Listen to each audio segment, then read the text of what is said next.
اللہ سبحانہ و تعالیٰ قرآن میں ارشاد فرما رہا ہے کہ کوئی بھی کتنی بھی پلاننگ کر لے،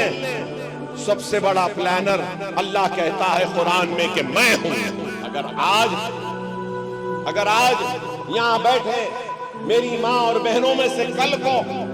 کوئی مشہور ہو جائے، دولت مند ہو جائے، کامیاب ہو جائے، تو اللہ کے لیے اس کامیابی کے تکبر میں نہ رہو، اس ترقی کے نشے میں نہ رہو، اس دولت اور اقتدار کے نشے میں نہ رہو، غرور تو اور تکبر سے دور رہو،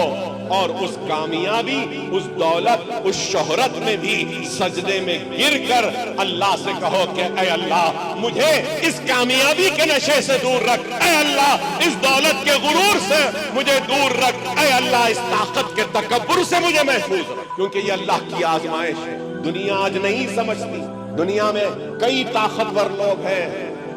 سمجھتے ہیں کہ ہمارے پاس تو طاقت ہے، اور سمجھتے ہیں کہ یہ طاقت سے ہم کچھ بھی کریں گے۔ نہیں،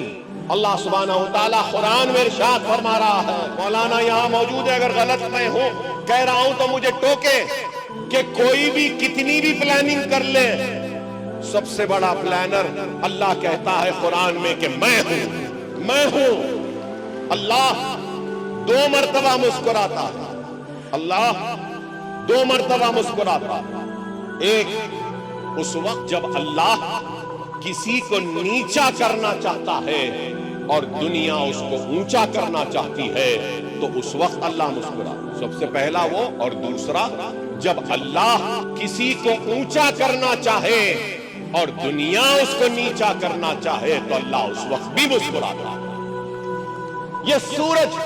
اللہ کی مرضی کے بغیر روشنی نہیں دیتا، تو یہ بادل اللہ کی مرضی کے بغیر برستے نہیں، یہ پتے ہلتے نہیں اللہ کی مرضی کے بغیر۔ ارے ہر ایک چیز محتاج ہے تو اللہ کی۔ اللہ پہ ایمان رکھو اور اپنے ایمان کو مضبوط کرو، اپنے دکھ، درد، تکلیف میں اللہ کو راضی کرو، اللہ کے قریب ہو جاؤ، اللہ تمہارے قریب ہو جائے۔ اللہ قریب تو دنیا کی کوئی طاقت تم کو نہیں جھکا۔ اللہ ڈھیلی ڈوری چھوڑتا ہے، یاد رکھو، لیکن اللہ جب رسی کو کھینچتا ہے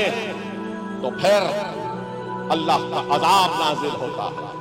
اللہ کا عذاب زلزلوں کی شکل میں آتا ہے